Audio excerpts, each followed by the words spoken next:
आज मैं आप सभी के लिए एक मज़ेदार कहानी लेकर आ गई हूँ, बीरबल की खिचड़ी। एक दफ़ा शहंशाह अकबर ने घोषणा की कि यदि कोई व्यक्ति सर्दी के मौसम में नर्मदा नदी के ठंडे पानी में घुटनों तक डूबा रहकर सारी रात गुजार देगा, उसे भारी भरकम तोहफे से पुरस्कृत किया जाएगा।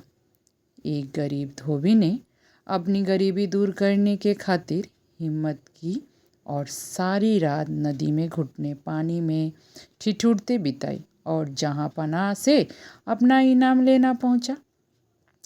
बादशाह अकबर ने उससे पूछा, तुम कैसे सारी रात बिना सोए खड़े खड़े ही नदी में रात बिताए? तुम्हारे पास क्या सबूत है? धोबी ने उत्तर दिया, जहाँ पनाह मैं सारी रात नदी छोड़ के महल के कमरे में जल रहे दीपक को देखता रहा और इस तरह जागते हुए सारी रात नदी के शीतल जल में गुजारी।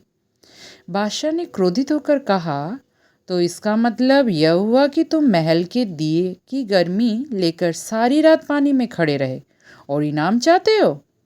सिपाहियों, इसे जेल में बंद कर दो। बीरबल भी दरबार में था। उसे यह देख बुरा लगा कि बादशाह नाहक ही उस गरीब पर जुल्म कर रहे हैं। बीरबल दूसरे दिन दरबार में हाजिर नहीं हुआ, जबकि उस दिन दरबार की एक आवश्यक बैठक थी। बादशाह ने एक खादिम को बीरबल को बुलाने भेजा। खादिम ने लौटकर जवाब दिया, बीरबल खिचड़ी पका रहे हैं और वह खिचड़ी पकते ही उसे खाकर आएंगे। जब बीरबल बहुत देर बाद भी नहीं आए तो बादशाह को बीरबल की चाल में कुछ संदेह नजर आया। वे खुद तफ्तीश करने पहुँचे।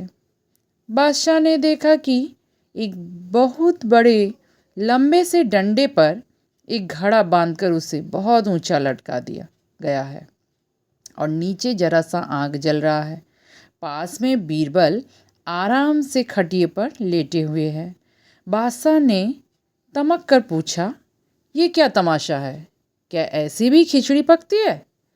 बीरबल ने कहा, माफ़ करे जहाँपनाह, जरूर पकेगी।